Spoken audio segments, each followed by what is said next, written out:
राज्य गठन के 21 वर्ष पूरे होने पर जनपदों से लेकर विकासखंड स्तर तक उत्सव मनाया जा रहा है। राज्य गठन के आंदोलन के पीछे मूल अवधारणा थी उत्तर प्रदेश में रहते हुए पहाड़ी क्षेत्रों में विकास की किरण नहीं पहुंच पाना, लेकिन 21 साल में राज्य के हालात बेहतर नहीं हो पाए हैं। आम जनता राज्य बनने के बाद भी अपने आप को ठगा महसूस कर रही है।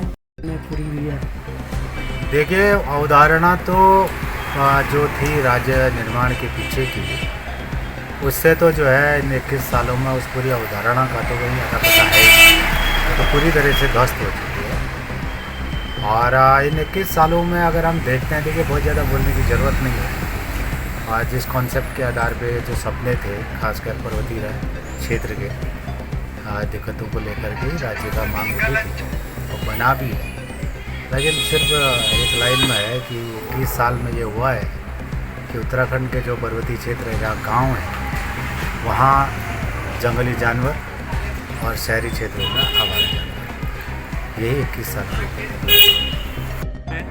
हर्षोल्लास से और तमाम आयोजन करे जा रहे हैं बड़े बड़े सारे, परंतु जो मूल अवधारणा राज्य गठन की थी उसको किस नज़रिए से आप देखते हैं और कितने उसमें कामयाब हुआ है राज्य बनने के बाद? देखिए, उत्तराखंडी समाज का जहाँ तक सवाल है, इन 21 वर्षों में लगातार उत्तराखंड के भीतर अगर पलायन सबसे बड़ा कारण है तो उसके लिए शिक्षा, स्वास्थ्य, यातायात, पेयजल, ये तमाम जो मूलभूत समस्याओं जिसके लिए विकास के लिए उत्तराखंड राज्य की लड़ाई लड़ी गई थी, वो केवल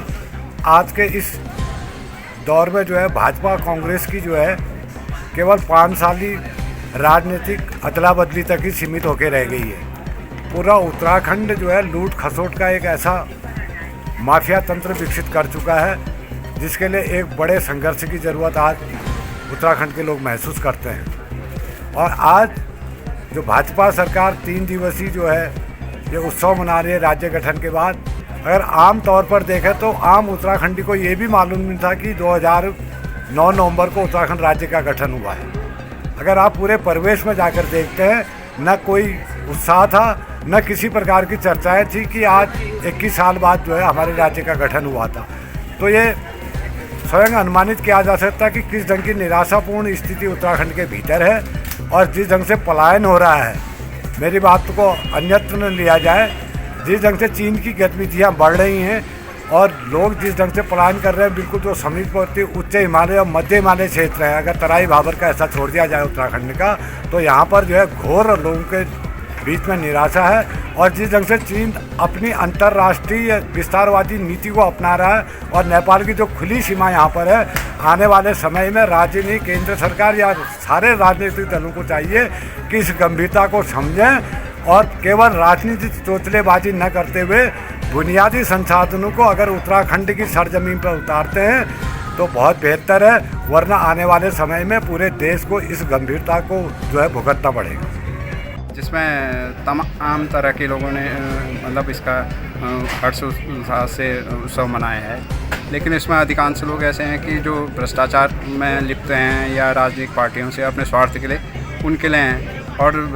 मूलतः जो आम जनता है, ना उन्हें रोज़गार मिल रहा है, ना स्थानीय रोज़गार है। और मतलब आम लोगों को ये मतलब गवर्नमेंट जो है कि लोन के माध्यम से दबाने में लगी है कि उनके ऊपर कर्ज पे कर्ज लगता जाए। और इसमें अभी तक का मैंने सूचना के अधिकार में भी जनपद पिथौरागढ़ में काफ़ी चीज़ें मांगी हैं। जैसे स्वास्थ्य में कोविड में इतना बड़ा घोटाला हुआ है, जिसकी शिकायत मैंने पहले भी पूरी की है, सीएम आवास तक का की है, लेकिन आज तक उस पर कोई भी ना जवाब आया, ना इस पर कार्रवाई हुई है। और इसी तरह सड़कें हैं, सड़कों में घोटाले हैं, जो अभी 1 साल भी नहीं हुआ है, सड़कें उखड़ने लगी हैं हॉटमिक्स के नाम पे लीपापोती की गई है। और ऐसी नगर पालिका है, नगर पालिका का हमेशा क्या रहता है कि सर्दो सौ कराएँ सर्दो, जबकि इनके पास फंड में पैसा होता नहीं है और हमेशा देव सिंह फील्ड को खोदते रहते हैं। और उसके नाम पे भ्रष्टाचार की भेंट